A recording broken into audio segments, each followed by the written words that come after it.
Mintu from upright migrations Adelaide. പിന്നെ നമ്മൾ discuss ചെയ്യാൻ പോകുന്നത് 482 വിസയിൽ ഓസ്ട്രേലിയയിൽ വന്ന നേഴ്സസ്. അത് 482 വിസയിൽ വന്ന ആർക്കാണെങ്കിലും, എസ്പെഷ്യലി ഈ പാത്ത് വേ, ന്യൂസിലാൻഡ് പാത്ത് വേ വഴി വന്ന നേഴ്സസിന് വേണ്ടി ഉള്ളതാണ് ഈ വീഡിയോ. ഇപ്പോൾ ഈ 482 വിസയിൽ നമുക്ക് കിട്ടിയിരിക്കുന്ന എൻക്വയറീസ്, ഇവിടെ വന്ന എല്ലാവരും തന്നെ നമ്മളോട് ചോദിക്കുന്നത്, നമുക്ക് എംപ്ലോയറെ ചേഞ്ച് ചെയ്യാൻ പറ്റുമോ, അല്ലെങ്കിൽ 186 TRT സ്ട്രീം വഴി എങ്ങനെ ചെയ്യാൻ പറ്റും, 2 വർഷം കഴിഞ്ഞ് അവർ സ്പോൺസർ ചെയ്യുമോ, ഞങ്ങൾക്ക് ഇവിടെ ഭയങ്കര ഇഷ്യൂസാണ്, പറ്റുന്നില്ല, അങ്ങനെ പല പല ഇഷ്യൂസാണ് എല്ലാവരും പറയുന്നത്.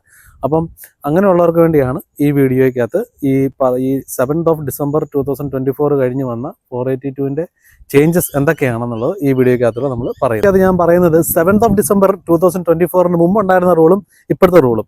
അപ്പം മുമ്പ് 482 വിസയിൽ നമുക്ക് 2 വർഷം അവരോടെ ജോലി ചെയ്യണമെന്നുണ്ടായിരുന്നു, സെയിം ഒക്കുപ്പേഷൻ തന്നെ ജോലി ചെയ്യണമെന്നുണ്ടായിരുന്നു. ഒരു എംപ്ലോയറുടെ നിന്ന് മാറി വേറൊരു എംപ്ലോയറുടെ അടുത്തോട്ട് പോകാനായിട്ടുള്ള ടൈം പീരീഡ് 60 days ആയിരുന്നു. പക്ഷേ പുതിയ വന്ന ചേഞ്ചസ് എന്തൊക്കെയാണെന്ന് നോക്കാം. പുതിയ വന്ന ചേഞ്ചസിനകത്ത് നമുക്ക് ഏത് ഒക്കുപ്പേഷൻ വേണമെങ്കിലും ചെയ്യാം. അതായത് ഇൻ കേസ് നിങ്ങൾക്ക് അൺമാക്സ് സ്കിൽ അസസ്മെൻറ്റ് കിട്ടിയ ആ ഒക്കുപ്പേഷനിൽ നിന്ന് മാറി വേറൊരു ഒക്കുപ്പേഷനിലോട്ട് പോകണമെന്നുണ്ടെങ്കിൽ, ഈ രജിസ്റ്റേർഡ് നഴ്സിൻ്റെ വേറെ ഒക്കുപ്പേഷൻസിലോട്ട് പോകണമെന്നുണ്ടെങ്കിൽ അതും സാധ്യമാണ്. എനി എംപ്ലോയർ, അതായത് നിങ്ങൾക്ക് ഇപ്പം ഒരു എംപ്ലോയറെ കൂടെ തന്നെ നിൽക്കണമെന്നില്ല, വേറൊരു എംപ്ലോയറുടെ അടുത്തോട്ട് വേണമെങ്കിലും പോകാം. പക്ഷേ സെക്കൻഡ് എംപ്ലോയർ നമ്മളെ നോമിനേറ്റ് ചെയ്യണം, അവർ വിസയ്ക്ക് അപ്ലൈ ചെയ്യണം. അതാ ഒരു ഒറ്റ കണ്ടീഷൻ മാത്രമേ ഉള്ളൂ.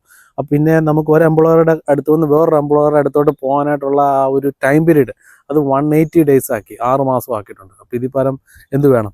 വളരെ ഫ്ലെക്സിബിളായിട്ട്, വളരെ റിലാക്സ്ഡ് ആയിട്ടുള്ള റൂൾസാണ് 482 വിസ ഹോൾഡേഴ്സിന് 7th December 2024 കഴിഞ്ഞ് വെച്ചിരിക്കുന്നത്.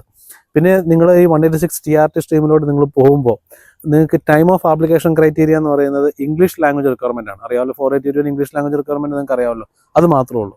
പിന്നെ അണ്ടർ <45 years ഓഫ് ഏജ് ആയിരിക്കണം. അപ്പം ഇതൊരു വളരെ നല്ലൊരു വാർത്തയാണ്. പലർക്കും ഇതിനെപ്പറ്റി അറിയത്തില്ല.